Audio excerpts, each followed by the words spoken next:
আমার ভাই বিকাশের অফিসে আমি ফোন দিছি, ওরা বলছে যে এখনো অ্যাকাউন্টে জমা হয় নাই। আর সাধারণত রেমিটেন্সের ক্ষেত্রে দেখা যায় আপনার ওরা দ্রুত রিলিজ করে দেয়। তো আমার মনে হয় আপনার ওইখানে একটু খোঁজ নেন যে সেন্ডটা হয়েছে নাকি আসলে। হ্যাঁ, আসসালামু আলাইকুম নূর ভাই। ভাই আপনি যেহেতু সেন্ডার, আপনার অ্যাক্সেসটাই বেশি থাকবে। তো আপনি প্রয়োজনে যদি না হয়ে থাকে তাহলে চাইলে উপরে যে ডাচ বাংলা ব্যাংকের অ্যাকাউন্টটা দিলাম ওইটা তো একটু পাঠাতে পারেন। আমাদের তো কালকে প্রোগ্রাম, টাকা পয়সা তো কালকেই লাগছিল, একটু দেখেন। কালকের সমাবেশটা আমাদের ওইখানে একটু খরচ টরচ, এই জন্য টাকাটা একটু জরুরি প্রয়োজন। তো কিছু টাকা যদি সম্ভব হয় ডাচ বাংলা ওখানে দিয়ে দেন। আসসালামু আলাইকুম। কণ্ঠটা নিশ্চয়ই আপনাদের কাছে চেনা চেনা লাগে। এই বিষয়টা আজকে এইভাবে আনতে চাইনি। এটা আনার কারণ হচ্ছে ওর কিছু ছোট লোকই গতকালকে সে একটা পোস্ট করেছে, ওই তার ফেসবুকে গিয়ে পোস্টটা পড়ে আসলে তারপরে দেখবেন। সে হলো নবাব সিরাজউদ্দৌলার উত্তরসূরি, তার বংশেরই লোক। তার বাপের বিশাল জমিদারি আছে। হ্যাঁ, ওর বাপ থাকতে হইলো বাফুলে, সেই কালাইয়া থেকে তারপরে ওইখানে থাকতে পারেনি, চলে গেছে আপনার একদম চরের মধ্যে। ওই আছে না আপনার খাস জমি, সেই খাস জমিতে সেখানেই বড় হয়েছে, সেখানেই থাকে, সেখানেই তার বাড়ি। এখন সে শ্বশুর বাড়িতে টাকা পয়সা দিয়ে বিকাশে টাকা টুকা দিয়ে ঘর টর করেছে। আর কোথায় কি করেছে, কাতারের ব্যবসা, দুবাইতে ব্যবসা, ভাইদেরকে রেন্টেকারের ব্যবসা করে দিয়েছে, কালিয়া করে তার রেন্টেকারের অফিস আছে, বিশাল এলাই কারবার। তো সে এখন বিশাল আকারের মানে পয়সাওয়ালা এক বাপের বেটা। মানে ভাবটা এরকম, জন্মগতভাবেই সোনার চামচ মুখে নিয়ে তারপরে সে বড় হয়েছে। তার টাকা পয়সার কখনো কোনো সমস্যা ছিল না। আমাদের ভিক্ষার টাকা তোর পকেটের মধ্যে। সে কালকে পোস্টে লিখেছে, এখানে আমি কাজ করে খাই, কামলা দিয়া খাই না, তুচ্ছ তাচ্ছিল্য করে ভাই বেটা, কামলা দিয়া না। আমেরিকায় মানে যত ধরনের কষ্ট আছে সব কষ্ট করে তারপরে স্ট্রাগল করে তারপরে দেশের জন্য কাজ করেছে। সেই টাকা, সেই কষ্টের টাকা তোরে পাঠাইছি, তোরা আবার সেই টাকা নিয়ে জালিয়াতি করছিস। আমার কথা না, ওর দলের লোকজন তারা বলেছে। প্রতি মাসে প্রবাসীরা এই চাঁদাটা দেয়, আমাদের একটা রিসিপ্ট পাওয়ার কথা, কিন্তু আমরা এই রিসিপ্টটা পাই না। প্রতি মাসে আমরা রিসিপ্টের জন্য এই আলোচনা হয়, অর্থ কমিটির হিসাব নিয়ে আলোচনা হয়, কিন্তু অর্থ কমিটি কোনো মাসেই স্বচ্ছ একটা হিসাব আজ পর্যন্ত দাঁড় করতে পারে নাই। এই বক্তব্যর পরে আবার যখন এই দলের ভিতরে গ্যাঞ্জাম শুরু হওয়ার পরে সে একটা টক শোতে গিয়েছিল, ওই যে খালিদ মহিউদ্দিনের। সেই টক শোতে যাওয়ার পর তারা এই প্রশ্ন করা হয়েছে যে আপনি টাকা পয়সা হিসাব দেন না, আপনি ইচ্ছা মতো বিকাশের টাকা টুকা নিয়ে সব ভাঙেন। তখন সে বলেছে কি যে আমি অর্থ কমিটি নাকি সব জানে, সে কিছু জানে না। আপনি প্রবাস থেকে কি পরিমাণ টাকা পেয়েছেন গণ অধিকার পরিষদের জন্য? সেটি আমাদের অর্থ কমিটি এবং অডিট কমিটি বলতে পারবে, কারণ এটা তো আমি জানি না, অর্থ কমিটি এবং অডিট কমিটি বলতে পারবে। হ্যাঁ, আসসালামু আলাইকুম নূর ভাই। ভাই আপনি যেহেতু সেন্ডার, আপনার অ্যাক্সেসটাই বেশি থাকবে। তো আপনি প্রয়োজনে যদি না হয়ে থাকে তাহলে চাইলে উপরে যে ডাচ বাংলা ব্যাংকের অ্যাকাউন্টটা দিলাম ওইটা তো একটু পাঠাতে পারেন। আমাদের তো কালকেই প্রোগ্রাম, টাকা পয়সা তো কালকেই লাগছিল, একটু দেখেন। যখন এটা নিয়ে একটু আলোচনা শুরু হয় তখন নূর ভাই বলে, এই সামনের মাসে তোমরা সঠিক হিসাবটা নিয়ে আসবে। এখানে আলোচনা থামিয়ে দেওয়া হয়, তারপর থেকে আলোচনাটা আগায় না।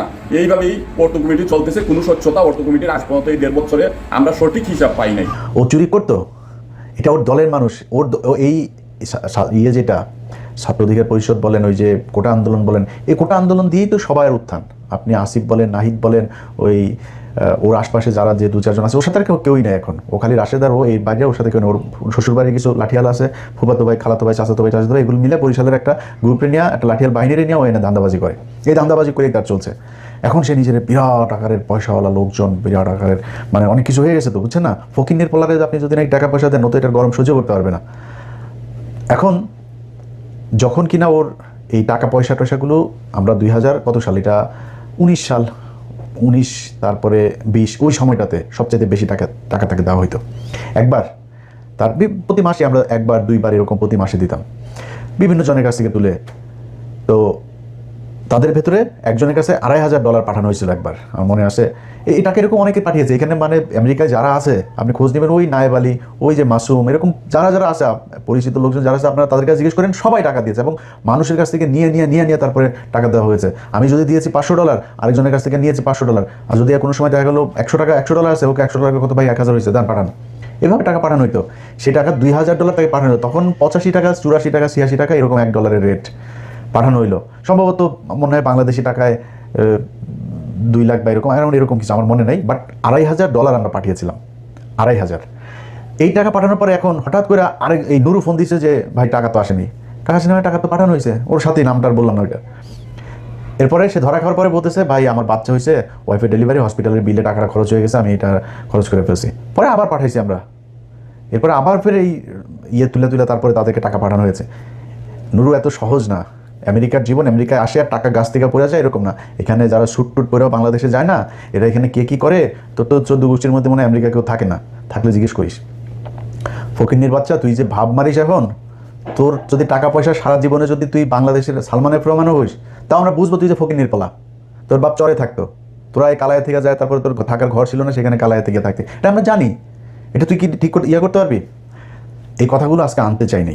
ওর ইদানিং দেখবেন চলাফেরা, ওর পাঞ্জাবি মানে নতুন নতুন পাঞ্জাবি, তারপরে হাঁটার যে ধরন, হাঁটার ভাবটা দেখলে আপনি বুঝবেন যে ফকিন্নির পোলাদের টাকা পয়সা হইলে কি হয়, এটা এরে দেখে ভালো করে বুঝবেন। তো তার মূল কাজটা যেটা, সেটা হচ্ছে এখন যেটা হয়েছে, সে মূলত একটা ভাব ধরতে চাচ্ছে, একটা সুশীল একটা ভাব ধরতে চাচ্ছে। মাঝে মাঝে দেখবেন মবের বিরুদ্ধে কথা বলে, মব হচ্ছে এই সে এরকম কথাবার্তা বলতে দেখতেন না। অথচ ওর এই যে কিছু ওর এই বাউফল, তারপর কি বলে কালায়ামালা এইসবের কয়েক জায়গার গলা চিপা কিছু পোলাপানে নিয়ে ওইখানে ঢাকা শহরে মাস্তানি করেছে। এই 5 তারিখের বহুত মানুষের, আওয়ামী লীগের লোকজনের ব্যবসা প্রতিষ্ঠান, বাড়িঘর, এগুলো তো কালকে পোস্ট করেছে বা আমি করেছি। ও যে কাজগুলি ও করে, এই কাজগুলো আমার উপর দিয়ে চালিয়েছে। তুই নুরু শোন, তোর একটা কথা বলি, তোর কোনো বাপের যদি কোনোদিন জানতে পারিস যে ইলিয়াস কোনো ব্যবসা প্রতিষ্ঠানে কোনো কারোর কাছে যায়, তারপরে চাঁদাবাজি করছে, কারোরে তদবির করে করছে, এটা বদলি করা তো পরের কথা, তদবির করছে কিনা তুই এটা খোঁজ নিস, কারোর কোনদিন করছে কিনা। যদি একটা দেখাইতে পারিস, নিজের জুতা দিয়ে নিজের গালে লাগাবো। তুই তোর মতো মনে করিস তুই সবাই রে, সে এগুলো কালকে পোস্টে লিখেছে। প্রথম 5 তারিখের পর আন্তর্জাতিক অপরাধ ট্রাইব্যুনালের চিফ প্রসিকিউটর তাজুল ভাইরে এখন তো আপনারা সবাই পাবেন খুব সহজে। তাজুল ভাইরে জিজ্ঞেস করেন, তাজুল ভাই ফোন করলো, ইলিয়াস এই বেয়াদব কয়েকটা উচ্ছৃঙ্খল পোলাপান নিয়ে আসে, তারপরে এরকম বলতে সে আমার বলতেছে 1 মিনিটও চেয়ারে বসতে দিবে না, কারণ কি তার লোক ওইখানে নিয়োগ দিতে হবে প্রসিকিউটর হিসাবে তাজুল ভাইয়ের ইয়েতে অফিসে। তাজুল বলছে না, এটা তো আপনার কথা মতো হবে না, সরকারের এটা নেবে, পদক্ষেপ নেবে, সেটা সরকারের ব্যাপার, এটা আপনার ব্যাপার না। তাজুল ভাই স্টেট কার্ড কথা বলে দিয়েছে। তো তাজুল ভাই এই অপমান সহ্য উনি আমার ফোন দিয়েছে, তাজুল ভাই বলছে ইলিয়াস এই ব্যাপার কী বল। তা আমি জাস্ট খালি পোজ দিলাম, নুরু তোরে 2 মিনিট সময় দিলাম, 2 মিনিটের মধ্যে ওইখান থেকে বের হয়ে আসবে, মাস্তানি সব জায়গায় করবি না। আচ্ছা তাজুল ভাই আমি ভীষণ পছন্দ করি। সাথে সাথে রাশেদ ফোন দিয়েছে, বলি ভাই আপনি এই পোস্টটা ভাই ডিলিট করেন, আমরা ভাই এখান থেকে চলে যাচ্ছি, সরে আসছে। আচ্ছা, স্বাস্থ্য মন্ত্রণালয়ের একজন স্বাস্থ্যমন্ত্রী একজন ব্যক্তিগত সহকারী ছিল, সেই ছেলেটা একজন জুলাই যোদ্ধা, তার হাত দিয়ে বহু জুলাই এই যুদ্ধে আহত বহু মানুষকে সে এই সুস্থ করেছে। এইটার কারণেই তাকে এই মন্ত্রীর পিএস বানানো হয়েছিল। সে বহু পোলাপানকে সে রাশিয়া থেকে আপনার এমবিবিএস করেছে, যে কারণে রাশিয়ায় তার অনেক এই মেডিকেলে আপনার অনেক প্রফেসর ছিল, ভালো ভালো হসপিটাল ছিল, সেগুলি সে চিনত। সে বিভিন্ন রোগীকে নিয়ে গিয়েছে। এমন একজন মানুষকে সে তার একটা তদবির করেছে, তাদের কাছ থেকে আপনার কিছু জিনিস কিনতে হবে, এটা নুরু দিবে, সাপ্লাই দিবে। সে বলছে না ভাই আমি এটা পারবো না। কেন পারবে না? তার বিরুদ্ধে যায় আপনার দুদকের সামনে যায়, তার পোলাপান কয়টা আছে, 50-60 জন পোলাপান আছে, এগুলো টাকা পয়সা দিয়ে পারলে আগে বিকাশের টাকা খাইতে, এখন ধান্দাবাজি টাকায় খায়। তো এখন হয়তো সংখ্যা আরও বাড়বে। দুদকের সামনে যায় এক দফা এক দাবি নিয়ে বসছে, ওই ওনারে পিএসসি করতে হবে। দুদকের যায় সেখানে ফাইল করছে, সেখানে মব সৃষ্টি করে সেই ছেলের বিরুদ্ধে তারপরে করা হয়েছে। সেই পিএস আমার ফোন দিল, ভাই এই ব্যাপার। আমি সাথে সাথে এটা খোঁজ নিলাম, নিয়ে দেখলাম যে ছেলে খুব ভালো। সে বাইরে তখন দুদকে সে যখন করেছে আপনার কমপ্লেন করেছে, সে তখন রাশিয়াতে। এই নুরু বলেছে দুদককে যে সে রাশিয়া পালিয়ে চলে গিয়েছে। অথচ নুরু তখন একজন রোগী, খুব সিরিয়াস একজন রোগী, আপনাদের মনে আছে যে যার ওই যে মুখ দিয়ে আপনার এই নাকটাকে এগুলো সব যে একদম হয়ে গিয়েছিল আর কি, বিকৃত হয়ে গিয়েছিল, সেই ছেলেকে সে ওইখানে ট্রিটমেন্ট নিয়ে দিতে গিয়েছে। সেই ছেলেরও বক্তব্য আমাকে পাঠিয়েছে, শুনেন আপনারা। আমি সেগুনচন্দ্র ভাগবান এমনিতে সবাইকে দেদালা নমস্কার ও রচি ভাগবদের আসসালামু আলাইকুম। এই জুলাই আন্দোলনে শুরু হওয়া 5 আগস্টে সফল আহতদের নিয়ে যে ডাক্তার কাজ করেছেন, সেই ডাক্তার হচ্ছেন স্বাস্থ্য উপদেষ্টা দলের ব্যক্তিগত কর্মকর্তা ডাক্তার মাহমুদুল হাসান। ইনলাও দিল্লি এডুকেশনকে রাশিয়া আমার ছাত্র দিয়েছিলেন উন্নত চিকিৎসার জন্য। তো আমি এখন শুনতে চাচ্ছি ওনার নামে অনেক মিথ্যা গুজব ছড়াচ্ছেন, উনি নাকি কোটি কোটি টাকা রাশিয়া সাপ্লাই করেছেন। আরও শুনতে চেয়েছি উনি নাকি বাংলাদেশে আট দেন না, আমি তো দেখছি এখন উনি বাংলাদেশে আছেন। কিছু কিছু শুদ্ধঘাতী লোক আছেন যারা মিথ্যা অপবাদ ছড়াচ্ছেন। আমি তাই এসবের সঙ্গে দেখতে বলতে চাই যে তারা দেড় মানুষকে কাটি থেকে বসবাস করা দেয় গেল থেকে ঠিকত সময় নিয়ে কাটতে, কারণ এই বিষয়টি কিছু ফন্ডামেন্টাল, কারণ এটা আমাদের দেশের জন্য খুবই দুঃখজনক। এমনকি আসাম নামের ভাই অনেক ভালো মানুষ, তিনি আমার সাথে ছিলেন প্রায় 2 মাসের মতো সেখানে। আমি দেখেছি উনি অনেক ভালো মানুষ। আচ্ছা, এরপরে হলো তার এলাকার আপনার কালাইয়া, সেখানে আপনার গলাচিপায়, সেখানে আপনার করছে গলাচিপাতে ওইখানকার ইউএনও ছিল। সেই ইউএনওর কাছ থেকে 72 লক্ষ টাকা একদম 5 তারিখের পরপরই 72 লাখ টাকা খেয়ে দিছে। সে খাওয়ার আবার একটা কঠিন কৌশল করেছে, তারপরে সে খাইছে। ওই লোক আওয়ামী লীগের লোক, তারা বলছে আপনারা আমি রাখবো, আমি কি পাবো? তখন সে একটা সিস্টেম করছে যে নুরুকে সংবর্ধনা দিবে। এই সংবর্ধনার কথা বলে 72 লাখ টাকা খরচ করছে একটা সংবর্ধনার পিছনে। এটা সেই ইউএনওর সেই ইয়ের মধ্যে এখনো পর্যন্ত আছে। অতএব সেইখানে যখন 72 টাকা খরচ করতে হলে তো একটা হিসাব খরচটা দেখাইতে হবে। প্যান্ডেল করছে, বিশাল এক প্যান্ডেল, এই যে প্যান্ডেল আপনারা দেখতেছেন, এইটা লোকজন নাই, খালি জায়গা। নুরু যায় থাকবে, এক রাত থাকবে, এক রাতের জন্য একটা এসি কেনা হয়েছে। সেই এসি রুমের মধ্যে নুরু থাকতো। নুরুর বাপ তো হইল গিয়ে জমিদার, নুরু জীবনে তো এসি ছাড়া ঘুমায় নাই। নুরুর জন্য এসি কিনতে হয়েছে এক রাতের জন্য। এই এসি মেসি কিনা আমার কাছে পুরো এই কাগজ আছে, এই যে তালিকা দেখছেন, এই বিভিন্ন নামে দেখায় টোটাল প্রায় 73 লাখ টাকা সে এখান থেকে উঠেছে। এই টাকাটা পুরা নুরু মেরে দিছে। এইভাবে সে এই 5 তারিখের পর থেকে পুরা সময়টাতে সে আপনার নানান ধরনের টাকা লুটপাট করছে। তো এই ফকিন্নির পোলার আপনার পা থেকে মাথা পর্যন্ত পুরাটাই দুর্নীতি, অনিয়ম, মানুষের টাকা আত্মসাৎ, এটাতে ভরা। সে জীবনে কোনোদিন আওয়ামী বিদ্বেষী ছিল না, সে আওয়ামী বিরোধী জীবনেও কখনো ছিল না। তার রক্তের মধ্যে আওয়ামী লীগ। তার বাবার একটা বক্তব্য আপনারা শুনেন, তার বাপ তারে নিয়ে কি বলে। ছিল বঙ্গবন্ধু শেখ মুজিবুর রহমান। এটা যদি আমি বলি দেশে ছিল না, তাহলে আমি ভুলের রাজ্যে বসবাস করি। আদার এখন বাংলাদেশে বঙ্গবন্ধুর পর দ্বিতীয় নেতা ভিপিডি। আমি আপনাদের কাছে আরেকটা কথা বলি, আমি এখান থেকে বিদায় নেব। বিএনপি কিন্তু রাজনীতি করিয়া এই দেশ, তারপরে জাতীয় পার্টি কি রাজনীতি করিয়া ক্ষমতায় আসে? কি বলেন? জাতীয় পার্টিও রাজনীতি করে আসে নাই, বিএনপিও রাজনীতি করে আসে নাই, বঙ্গবন্ধু রাজনীতি করে আসে। ভারতপুর থেকে তোমার সে এখন জাতীয় নেতা। তার সামনে বাংলাদেশে এখন জাতীয় নেতা আর নাই। মনে মনে কলা খায়, অন্য নেতায় তার সাথে দয়ালু যোগাযোগ করে তারেক রহমান। তোমরা এখানে বইলা ছোলা কলা খায়। তার এলাকার আরেকজন আছে, সেও তার আত্মীয়, সেও ওইখানকার আওয়ামী লীগের পদে ছিল। সেই লোক তাকে হইল গিয়া এই গলা চিপার আপনার বানাইছে, বাউফলের আপনার শেখ মুজিব বানাইছে। শুনেন তার বক্তব্য। যিনি এই সারা বিশ্বে যাকে চেনে তিনি হলো নূর ভাই। আমি সর্ববিশ্বাস ইউনিয়নের 1 নং ওয়ার্ডবাসীকে বলতে চাই, ধর্মান্তর বিশেষে গোপালগঞ্জ আমাদের শেখ হাসিনার বাড়ি, সেখানে অন্য কোনো গান নাই, শুধু গান হলো একটা নৌকা। আমাদের এই 10 মিনিট বাড়াচ্ছিরা, আমরা তরে ভর দেবো না, আমরা ভর দেবো চরে। আমাদের গান হলো একটা, সেটা হলো সর্ববিশ্বাস ইউনিয়ন তৃতীয় গোপালগঞ্জ নামে। আপনারা তার শেখ হাসিনার সাথে যেদিন সে কিনা ওই যে ভিপি নির্বাচিত হয়, ভিপি নির্বাচিত হওয়ার পরে শেখ হাসিনার সাথে তো নিশ্চয়ই আপনারা তার বক্তব্যগুলো শুনছেন। আমি আজকে আবারও আপনাদেরকে শোনাই, এটা হয়তো অনেকেই মিস করে গেছেন। সেখানে বক্তব্যটাকে আমরা শুনে আসি। আমিও যেটা বলেছি যে আমি ছাত্রলীগের কর্মী ছিলাম না, শুধু ছোটোখাটো একটা নেতাও ছিলাম, হলের পোস্টেড ছিলাম। আর আমি বিভিন্ন প্রোগ্রামে গিয়েছি, আমি দেখেছি নেত্রীকে ঢাকা মেডিকেল যখন বার্ন ইউনিটে বিএনপির আন্দোলনের সময় যখন আছে বিভিন্ন অকারেন্সগুলোতে তখন তিনি গেছেন, আমরা রাস্তার পাশে দাঁড়িয়েছি, তাকে দেখেছি গাড়ির কালো গ্লাস থেকে, স্পষ্ট দেখতে পারিনি, টিভিতে দেখেছি।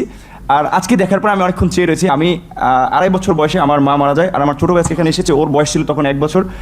আমার মায়ের এটা আমি যতটুকু মনে করতে পারি, আমি সেটা খুঁজে পেয়েছিলাম আমার প্রাইমারির একজন শিক্ষিকার মধ্যে, আমি যেই প্রাইমারিতে পড়েছি। আর আজকে আমি মাননীয় প্রধানমন্ত্রী এতদিন টিভিতে আমি ওভাবে দেখতে পারিনি, কিন্তু আজকে দেখে আসলে আমার মনে হয়েছে যে তার মধ্যে আমার মায়ের চেহারাটা আমি কিছুটা দেখতে পেয়েছি। হচ্ছে সেজন্য অনেকে আসলে বিভিন্ন উপাধিতে বলে থাকেন। আর আমরা একটা জিনিস দেখেছি যে আসলে তিনি প্রধানমন্ত্রী হিসেবেও, আমি বলবো না তিনি প্রধানমন্ত্রী, তিনি সবার প্রধানমন্ত্রী, তারপরেও তার কিছু স্পেশাল আসলে ক্যারেক্টার যেটা আমরা দেখেছি যে কখনো ছোটো শিশুকে কোলে নিয়ে মানে একদম সিম্পল একজন যে নারীর যে ভূমিকা সেই ভূমিকা অবতীর্ণ। আবার যখন দেখেছি আন্দোলন সংগ্রামে মানে তার শুনেছি ওই সময়ের তার সেই মানে ছাত্র রাজনীতি থেকে উঠে এসেছে, তার কৃতিত্বের কথা আমরা শুনেছি। আর বঙ্গবন্ধুর কথা তো এটি আসলে তো শুধু আমরা না, সারা বিশ্বের মানুষ জানে। আর তার সুযোগ্য কন্যা যদিও শেখ রেহানা আপা আমরা রয়েছে, কিন্তু এটি তো আমরা মানে সবার মধ্যে সব গুণ এককভাবে থাকে না, কিন্তু আপা আমরা মনে করি যে আসলে যেটা বঙ্গবন্ধুর মধ্যে অনেকে বলে যেটা ছিল তার পুরোটা মনে হয় যে আমাদের নেতৃত্ব পেয়েছেন। আমার আপার প্রতি অনুরোধ থাকবে যে আসলে অনেকে যেটা আমি আপা বলতে চাইনি, কারণ আমি আসলে মানে মায়ের ওই জায়গাটাকে তাকে দেখতে চেয়েছিলাম, কিন্তু সবাই ছাত্রলীগ আমিও যদি করেছি সবাই আপা আপা বলে, এই জন্য আমার মুখ থেকে ঘটনাটা বের হয়েছে যে আমার ছাত্রলীগের ভাই বন্ধুরাও কেন যেন আমাকে আসলে দামাত শিবির বানানোর জন্য তারা খুব একটি অপপ্রচার করেছিল। তাদের ছাত্রলীগের এতগুলো এরকম একটা পোস্টে থাকা অবস্থায় আপনারা দেখেছেন যে আমার পরিবারের, আমি আশা করি যে মাননীয় প্রধানমন্ত্রীর কাছে আমার পরিবারের সকলের মোটামুটি একটা তথ্য আছে, সেখানে দেখেছেন যে আমার পরিবার আসলে মানে পুরো পরিবারে ছিল আওয়ামী ব্যাকগ্রাউন্ডের। কিন্তু আসলে আমি অনেক কথাই বলতে চেয়েছিলাম, কিন্তু আবেগ ভালোবাসায় অনেক কিছু ভুলে যাচ্ছি। জয় বাংলা, জয় বঙ্গবন্ধু। আর আমি প্রধানমন্ত্রীর অনেকটা প্রোটোকল, এই কারণে আমি অনেকটা আমার একটি ইচ্ছা ছিল যে বঙ্গবন্ধু শেখ মুজিবুর রহমানকে কখনো তো দেখিনি, তার কথা শুনেছি। আর তার গান যেটি আমি ক্লাস 5-এ একটা গান খুব ভালো লেগেছিল, আমাদের স্কুলের মাঠে মুক্তিযোদ্ধা সংসদ সন্তান কমান্ডের আয়োজনে একটা প্রোগ্রাম ছিল, ওখানে এরকম একটা গান ছিল, যদি রাত পহলে শোনা যেত বঙ্গবন্ধু মরেনি, তাহলে আমরা পেতাম জাতির পিতা বিশ্বপিত মহান নেতা, এরকম একটি গান। আর বঙ্গবন্ধুর প্রেমে তো সবাই পড়েছে। আর আমার যেহেতু আমি বলেছি আমার মাকে আমি সেই 2.5 বছর বয়সে হারিয়েছি, আমি তো প্রথমে আমার ইচ্ছা ছিল যে আমি মাননীয় প্রধানমন্ত্রীকে, যেমন ভারতের নরেন্দ্র মোদী আমরা দেখেছিলাম মাননীয় প্রধানমন্ত্রী যখন গিয়েছিলেন কোনো রকম প্রোটোকল ব্রেক করে তিনি তাকে ওয়েলকাম জানিয়েছিল, আমার একটা ইচ্ছা ছিল তাকে মানে একদম ভোটিকার আগে তাকে সালাম করা, কিন্তু আমি ভাবছি তার পিছনে যেহেতু তার নিরাপত্তা রক্ষীরা রয়েছে সেটা বিঘ্ন ঘটবে কিনা, এই জন্য আমি যাইনি। আমি একটু মাননীয় প্রধানমন্ত্রী আপনাকে একটু, যেহেতু আমার মা নাই, আমি বলেছি আমার সেই মাতৃত্বের ছায়াটা আমি দুজনের ব্যক্তির মধ্যে খুঁজে পেয়েছি, সেটা আমার শিক্ষিকা এবং হচ্ছে আপনি, আমি একটু আপনাকে সালাম করতে চাই।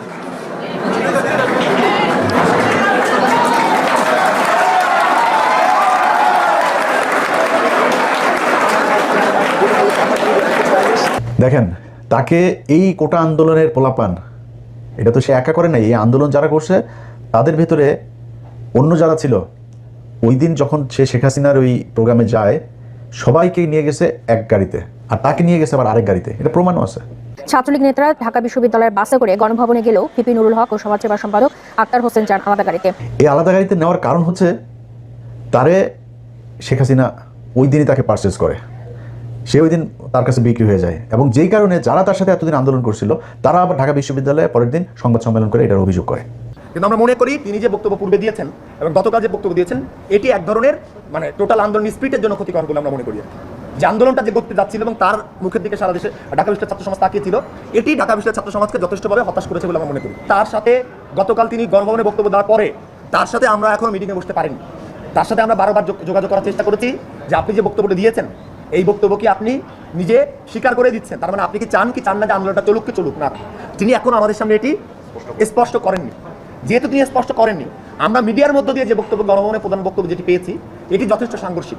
এখন তিনি যদি এই বক্তব্যকে ধরে রাখেন নিশ্চয়ই সেটা ছাত্রদের যে স্পিড সেটার সাথে প্রতারণাপূর্ণ। তিনি যেটি বলেছেন যে এই একটা নির্বাচন করতে গেলে কিছু ছোটখাটো ত্রুটিপূর্ণ থাকে, আমরা প্রত্যাশা করি আগামীবার যে নির্বাচনটি হবে সেই নির্বাচনটি যথেষ্ট সুষ্ঠু হবে। আমরা মনে করি এই নির্বাচনটি তিনি যে বক্তব্য প্রদান করেছেন আর এই বক্তব্যটা যথেষ্ট সাংঘর্ষিক। আমরা প্রত্যাশা করেছিলাম তিনি যে গণভবনে গিয়েছেন তিনি হয়তো গিয়ে এই যে পুনর্নির্বাচনের দাবিটি তিনি হয়তো ওখানেও তুলে ধরবেন, ওইটাকেওভাবে পুনর্ব্যক্ত করবেন, কিন্তু তিনি সেটা না করবার মধ্য দিয়ে এক ধরনের ভাই যেটা বললেন যে এক ধরনের এইটা ছাত্রদের যে স্পিডের সঙ্গে এক ধরনের দ্বিচারিতা করেছে। আচ্ছা, এটা আবার দেখেন সে একটা ব্যাখ্যা দিয়েছে যে তাকে নাকি ওই দিন নিয়ে যাওয়া হয়েছিল, মানে 5 তারিখের পরে সে ব্যাখ্যা দিয়েছে তাকে নাকি ওই দিন নিয়ে যাওয়া হয়েছিল তার বাবাকে চাপ দিয়ে তারপরে নিয়ে যাওয়া হয়েছে, অথচ ওর বাপের সাথে ওর ভালো সম্পর্ক না। ওর বাপ এই 5 তারিখের পরে ওর পিছনে আসে, ওর বাপের সাথে কিন্তু ওর ভালো সম্পর্ক না, ওর বাপ ওরে দেখেও না তেমন ঠিক মতো। ওর ওই যে নানি বাড়ি টাড়ি আরও কিছু আত্মীয় স্বজন আছে তারা ওরে দেখে, ওর বাপ আরেক জায়গায় বিয়ে করে ওর বাপ তার মতো থাকে, ওর বাপের সাথে ওর সম্পর্ক ভালো না, অথচ তার বাপের নাকি চাপ দিয়ে তাকে নাকি ইয়ে করছে। অথচ তার যে বক্তব্য আপনারা শুনলেন, আপনার কি মনে হয় যে কোনো দিন কোনো মানুষকে চাপ দিয়ে এত স্বতঃস্ফূর্তভাবে তোরা চাপ দিয়ে নাই অনুষ্ঠানে নিয়ে যাইতে পারে? আপনাকে আমার মায়ের মতো লাগে, আপনার পায়ে ধরে মাপ চাইছে, আপনারা দেখছেন না, পায়ে ধরে সালাম করছে সে, অথচ সে বলে আরেকটা। আমার কাছে ফোন আসলো তৎকালীন প্রধানমন্ত্রীর কার্যালয়ের থেকে যে ডাকসুর সমস্ত প্যানেলকে তিনি চায়ের আমন্ত্রণ জানিয়েছে। যাওয়ার সিদ্ধান্ত নেওয়ার আগেই তখন আমার বাবাকে এই পটুয়াখালী থেকে ঢাকায় নিয়ে আসা হয় এবং নিয়ে এসে তাকেও কিছুটা আসলে যে আতঙ্কিত করা হয়, ছেলে যদি না যায় আপনার ছেলেকে মেরে ফেলতে পারে। যে দেখেন খালেদা জিয়ার মতো একজন বিশাল মাপের নেত্রী তাকে জেলে নিয়েছে, বিএনপির নেতাকর্মীরা কি আন্দোলন করে তাকে বের করতে পেরেছে? সে যদি না যায় এটার জন্য তার পরিণতি কিন্তু চরম আসলে খারাপ হতে পারে। তো এখন আমার মা নেই, আমার বাবা আসলে এক প্রকারে আমার বলা চলে যে খুব ক্ষমা চাওয়ার মতো, যে বাবা আমি তো তোদেরকে মানুষ করেছি, আমি তোদের কাছে কিছু চাই নাই, বলি নাই, তোরা বিশ্ববিদ্যালয়ে পড়স, আমি তোর একটা অনুরোধ করি যে যেহেতু প্রধানমন্ত্রীর পক্ষ থেকে দাওয়াত করা হয়েছে গণভবনে যাও। উনি স্বাভাবিকভাবেই যে একজন মায়ের জাতি, তো ওনাকে তুমি সেভাবেই সম্মান করবা। আমার বাবাই আমাদেরকে তখন মায়ের আদর বাবার আদর দুটো দিয়ে বড় করেছে। তখন আসলে আমি খুব একটা দায়বদ্ধতার মধ্যে পড়ে যাই যে আমার বাবার কথা বা বাবার একটা আকুতি বা আমি নিজে যে ক্যারেক্টারের বলা চলে সেটা আমার বাবার অনুরোধের কারণে। আচ্ছা দেখেন, সে যে কথাটা বলেছে এই কথাটা সত্যি না, তার বাবাকে ধরে তারপরে চাপ দিয়ে তাকে তারপর করেছে, কথাটা সত্যি না। কিন্তু একটা জিনিস সবার মাথায় প্রশ্ন আসতে পারে যে নুরু তো হাসিনার বিরুদ্ধে আন্দোলন করেছে, অনেকবার মার খেয়েছে, বহুবার, যতবার মার খাইছে ওর লুঙ্গি খুলে যদি নাকি ওর পশম গোনেন অতগুলি পশম মানে যতবার পিটানি হয়ে গেছে, ওর জীবনে বহুত পিটানি খাইছে। তো এই পিটানি খাওয়ার অভ্যাসটা তার আছে, কিন্তু উদ্দেশ্য তার একটা ছিল, সেগুলো তার বড় হইতে হবে, মানে পয়সা পাতি হইতে হবে, ক্ষমতা আসতে হবে, এরকম একটা তার এটা ভয়ঙ্কর রকমের ছিল তার ভেতরে। যে কারণে সে কিন্তু হলের পোস্টেড নেতা, সে ছাত্রলীগ করতো, আওয়ামী লীগ করতো, বাট ওইখানে যে ভাত পায় নাই, এখন তারা আলাদা সংগঠন করে তার নেতৃত্বে আসতে হবে, সে কারণে সে এটা করেছে। এই দেশের জন্য নাই, মানুষের জন্য কোনো কিছু না, সে তার নিজের জন্য করেছে। এবং তার পা থেকে মাথা পর্যন্ত পুরাটা দুর্নীতি এবং অনিয়ম এগুলো দিয়ে ভরা। এটা আমার কথা না, মানে আমি যে তাকে তার সাথে লাগার জন্য বলছি সেটা না, তার দল যারা করেছে এই পর্যন্ত, এই যে যাদেরকে দেখেন আসিফ নাহিদটাই যা কেউ থাকে নাই তার সাথে, কেন থাকে না জানেন? কারণ তার এই চরিত্রের কারণে। আমার এখানে আপনাকে একজনের বক্তব্য শুনে তার দলের লোকজন তারা কি বলে, তারা যারা তার সাথে ছিল, যারা টাকা পয়সা দিত, এখানে কয়েকজন ব্যবসায়ী আছে আমার পরিচিত, এরা টাকা দিয়েছে। আমি বহু মানুষকে ভাই করেছি, ভাই নাম্বার দিয়ে দিতাম, ভাই এই নাম্বার টাকা দিয়েন, একটা কল দিয়ে টাকা দিয়েন, এভাবে টাকা দিত। সেই ব্যক্তিরা তার দল থেকে চলে গিয়েছিল। চলে যাওয়ার কারণ আবার আছে আরেকটা, সেটাতে যাই, সেটা দিয়ে শেষ করি। এটা হচ্ছে যে আপনাদের ওই রেজা কিবরিয়ার কথা তো মনে আছে, তাই না? রেজা কিবরিয়া যখন দলে আসে, রেজা কিবরিয়া কিন্তু খুব ইন্ডিয়া বিরোধী একটা মানুষ। তো সে বারবার প্রকাশ্যে বলতো যে তার বাপকে খুন করেছে, আওয়ামী লীগ মেরেছে, বিএনপির কেউ তার বাপকে মারে নাই, এই কথাগুলো কিন্তু সে বলতো। এই কারণে তাকে দেখতে পারতো না। তখন এই নূরের সাথে হাসিনার সম্পর্ক খুব ভালো, এবং হাসিনা তখন নূরকে পুরো একদম কিনে ফেলেছে। ওই সময়টাতে যখন রেজা কিবরিয়া এসে দলে ঢুকার পরে ইন্ডিয়া রেজা কিবরিয়াকে থাকতে দিবে না। একজন ব্যক্তিকে ঢুকাইলো, তার নাম হলো বিপ্লব কুমার পোদ্দার। সে বিপ্লব কুমার পোদ্দার হঠাৎ করে এসে দলের ভিতরে একদম প্রথম সারিতে চলে আসলো, তার পাশে বসে থাকে। এই লোকটা যখন আসার পরে রেজা কিবরিয়াকে বাদ দিয়ে দিবে। যখন রেজা কিবরিয়াকে বাদ দিয়ে দিবে বলছে, তখন আবার আমরা একটু রিয়েক্ট করলাম যে আপনারা এটা বাদ দিচ্ছেন কেন? এটা বাদ দেওয়ার পরে ওর দলের ভেতরে কিছু মানুষজন ওর থেকে বের হয়ে গেলে, এখানকার আমার পরিচিত কিছু ব্যবসায়ী আরও বের হয়ে যাবে, এবং এরা তখন বললো যে আমরা ওরা টাকা পয়সা দিব না, আমরা আগে টাকা পয়সার হিসাব চাই। এই টাকা পয়সার হিসাব যখন চাইছে, সে টাকা পয়সার হিসাব দিবে না, টাকা পয়সার হিসাব তার কাছে নাইও, সে দিতে পারবেও না। তো তারা করলো কি, তারা দল থেকে বের হয়ে গেল, এবং তারা সরাসরি অভিযোগ করেছে এই অভিযোগগুলো।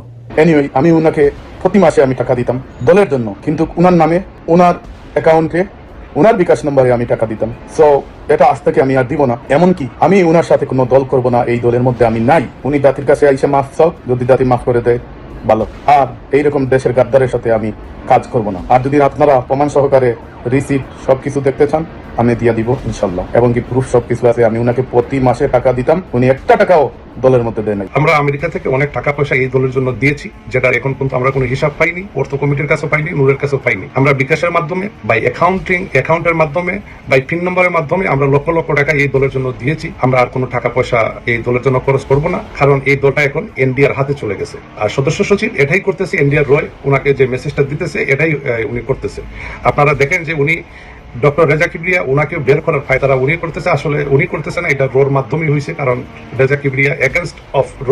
আচ্ছা, খালি রয়ের বিষয়টাই না, তার সাথে আবার মুসাদের বিষয়টাও কিন্তু এখানে আসছে, তাদের সাথেও সে দেখা করছে, এবং সে তার লোকজন যাদের টাকায়, যাদের প্লেনের ভাড়ায় সেখানে গেছে, তাদেরকে পর্যন্ত রাখে না, সে গোপনে যায় মুসাদের সাথে, ওই যে মেহেদি সাফাদির সাথে দেখা করে আসছে, সেটা তার দলের লোকজন বলছে। ছবি তুলে নেই মেহেদির সাথে, একটা বোধহয় তোলা হয়েছিল আমাদের। হ্যাঁ, ওইটা আমাকে দিবেন, ওইটা আমি ড্যানিয়েলকে পাঠাবো, ড্যানিয়েলকে আপনার নাম্বার দেবো, আমি বলবো যে আমাদের লোক, ঠিক আছে? ড্যানিয়েল আপনার সাথে ফোন দিবে। He was meeting with Safadi on this issue, and there was other meeting took place, I think, in Dubai, in Qatar, in India. মেহেদি সাফাদির সাথে আমার মিটিং হয়েছে, আমার বৈঠক হয়েছে, আমার কথা হয়েছে, আমার আলোচনা হয়েছে, তো তাতে কি হয়েছে? এখানে ডিসেম্বর নূর ভাই আমাকে এসএমএস করে জানালেন যে জীবন ভাই 16 তারিখ যদি আপনি ফ্রি থাকেন, তাহলে আমরা উমরার উদ্দেশ্যে মক্কা চলে যাব, সেখান থেকে হজ করে আমরা আমাদের এই সাংগঠনিক কার্যক্রম শুরু করবো। তো আমি বললাম ঠিক আছে, আমরা চলে যাবো, সমস্যা নেই। তো যখন তারিখটা কাছাকাছি আসলো, তখন আমাকে তিনি 19 তারিখে ফোন দিলেন, বললেন জীবন ভাই আমি চলে যাচ্ছি, একজন ভালো ডোনার পাওয়া গেছে যে কিনা আমার টোটাল ফেয়ারটা বেয়ার করবে। তখন আমাকে বললেন, আমি না, আমার তো কিছু অ্যাপয়েন্টমেন্ট আছে, যেহেতু আমরা একসঙ্গে যাচ্ছি, আপনাকে বলা উচিত, এখানে আমার মুসাদ সহ বিভিন্ন গোয়েন্দা সংস্থার সঙ্গে দেখা হবে, আমাদের একসঙ্গে যেতে হবে। তো আমি ওনাকে স্ট্রেট বলে দিয়েছিলাম ওই সময় যে জি না, আমরা তো হজ করতে যাচ্ছি, এই মুহূর্তে আমি এই ধর্মীয় অনুভূতি এবং রাষ্ট্রীয় বিরোধী কোনো কাজ কর্মকাণ্ডে অংশগ্রহণ করবো না, আপনি কাতার চলে যান আর আমি মক্কা চলে যাই। তখন উনি কাতারে প্রবেশ করলেন আর আমি মক্কার উদ্দেশ্যে রওনা করলাম। আমি মক্কায় 18 দিন থাকার পর উনি মক্কা যখন আসলেন, তখন আমার সঙ্গে দেখা উন্নয়ন হয় নাই। তো টোটাল সাংগঠনিক সফরটা আমাদের একসঙ্গেই ছিল, কিন্তু আমরা একে অন্যের সঙ্গে কখনো দেখা হয়নি, কারণ একটাই বিষয়, আমি ওনার সঙ্গে দ্বিমত পোষণ করেছিলাম। তাই এবার এই যে বিভিন্ন দেশের গোয়েন্দা সংস্থা, এবং যারা আমাদের শত্রু হিসাবে আমরা যাদেরকে ট্রিট করি, সেই সব দেশের গোয়েন্দা সংস্থার সাথে যায় যেই নেতা তারপরে গোপন গোপন বৈঠক করে, সেই বৈঠকে কি কথা হয়েছে, কি আমাদের দেশের মানুষকে আজও পর্যন্ত সেটা জানতে দেওয়া হয়নি। এবং হাসিনাও কিন্তু তাকে কিছু বলে নেই, কারণ হাসিনার সেই রয়ই তাকে সেই মিটিংগুলো করাইছে, যে কারণে তাদের কোনো সমস্যা নেই। সেখান থেকে এখান থেকে আসার পরে বিমানবন্দর থেকে তাকে অফিসে নিয়ে যাওয়া হয়েছে, তারপরে সেখান থেকে নিয়ে যাওয়া হয়েছে ভারতীয় হাই কমিশনে, তার লোকজন বলছে এগুলি। দুবাইতে আইসা মেহেদি সাফাদির সাথে মিটিং করলেন, প্লাস ওইখান থেকে যাওয়ার পর বাংলাদেশে এনডিআর বা গোয়েন্দা বা হাই কমিশনারের সাথে মিটিং করলেন, এটা কিন্তু আমাদের দলের জন্য কাম্যকর নয়। উনি যে কাজটা করছেন দেশদ্রোহী, তাই আমি খুবই দুঃখ পেয়েছি। দেখতেছেন কিছুদিন থেকেই আমাদের গণ অধিকার পরিষদে একটা বিশৃঙ্খলার সৃষ্টি হয়েছে। দুঃখজনক হলো বিষয়টা সত্যি। বিপ্লব কুমার পোদ্দার উনি যখনই আমাদের দলে আসলেন তারপর থেকে আমাদের দলের সমস্যাটা শুরু হয়েছে। কারণ বিপ্লব কুমার পোদ্দার উনি একজন রোড এজেন্ট। আমাদের সদস্য সচিব বিপি নুরুল হক নূর উনিও একজন রোড এজেন্ট। উনি ইন্ডিয়ান হাই কমিশনারের সঙ্গে দেখা করেছেন, রোড সঙ্গে ওনার কন্টিনিউ যোগাযোগ আছে। উনি ডাম বাম কিছু বুঝতেছেন না, উনি যা ইচ্ছা তাই করতেছে। এটার একমাত্র কারণ হয়েছে ওনার যে মিশনটা, যে ওনার মিশনটা না, রোড যে মিশনটা, এই মিশনটাকে কিন্তু উনি কমপ্লিট করতেছে। এই হচ্ছে নুরুর আসল চরিত্র। এবার বাকিটা আপনাদের। নুরু এখন মন্ত্রী হয়ে গেছে, মন্ত্রী এসে নিজের মনে করছে সে কুয়ার ব্যাংক, সে এটা মনে করারই বিষয়। বাট দিন এটাই শেষ না নুরু। তোমার কপালে ওই আগে যেরকম খাইতে না, ওই জিনিস তোমার কপালে আরও বহুত আছে। ওই যে গলা চিপার লোকজনই তোমার খাইয়ে দিবে। বিএনপির লোকজনের সাথে তোমার এখন হালকা পাতলা বাদে না, হালকা পাতলা না, ভারী ভারী খাওয়া খাওয়া তুমি সামনে। আল্লাহ যদি বাঁচায় রাখে এগুলো দেখবো। তো শেষ করার আগে খালি তোমার একটা জিনিস বলে রাখি, যে তুমি আমার নিয়ে যখন কথা বলবা না, তো তুমি হিসাব করবা, হ্যাঁ, যে তুমি কারে নিয়ে কথা বলতেছো। ধরো কথা তুমি আমার টাকা পয়সা নিয়ে কথা বলবা, আমার বাপের কী আছে ওইটাকে একটু খোঁজ নিবা। হ্যাঁ, আমার কী আছে, আমার কয়টা টাকা আছে সেটা আবার খোঁজ নিবা। মানে আমি তো এখানে কাজ করি, তাই না? আমার কাজ করার মধ্যে আমার তো হাজার হাজার কোটি টাকা নেই, কিন্তু যেটুকু আছে সেটা আমার কাজ করে তারপরে যতটুকু আমি উপার্জন করছি ওইটা কতটুকু আছে, তুমি কী কাজ করো ওইটা একটু হিসাব করবা। ভিক্ষা করে খাইয়া, যার কাছ থেকে ভিক্ষা চায়া খাও, তারে নিয়ে আবার টাকা পয়সা তুমি একটা অন্য আলাপ করতে পারতি। তুই কালকে ফেসবুকের পোস্টে তুই তহিদ আফ্রিদিকে ছাড়াইছিস, সেই তহিদ আফ্রিদিকে ছাড়াইতে গিয়া তারপরে কয় টাকা নিছিস না নিছিস কী করছিস, তহিদ আফ্রিদিকে ছাড়া পাইছে কিনা তোর পোস্টে কিন্তু সেই আলোচনায়। আমি তোরে এখন নতুন করে ধরছি কেন? কারণ আমি আপনাদেরকে এই ভিডিওর মাধ্যমে জানাই রাখি, তহিদ আফ্রিদি জামিনে বের হয়ে গিয়েছে। তাকে খুব সুকৌশলে দেশ থেকে বের করে, আমি জানি না সে দেশ থেকে বের হইতে পারছে কিনা, বাট তাকে সুকৌশলে দেশ থেকে বের করার চেষ্টা চলছে। এই নুরু করেছে সব কিছুর একদম অর্গানাইজ করেছে এই নুরু। আপনাদের দেশবাসীর কাছে আমি আজকে ভিডিওতে বলে গেলাম, আমার এই ভিডিও থাকবে, আপনারা জানতে পারবেন, এই দেশের মিডিয়ার কাছে জানতে পারবেন, নাহলে আমি কনফার্ম হয়ে একদম তথ্য সহ আপনাদেরকে জানাই দিব। আপনারা এই 2-4 দিনের ভেতরেই বাংলাদেশের মিডিয়াতে জানবেন যে তহিদ আফ্রিদির জামিন হয়ে গিয়েছে। কিন্তু জামিনটা আসলে হয়ে গিয়েছে, সে বের হয়ে গিয়েছে, এটা নুরু করেছে। এই জন্য আমি ধরছি এবার।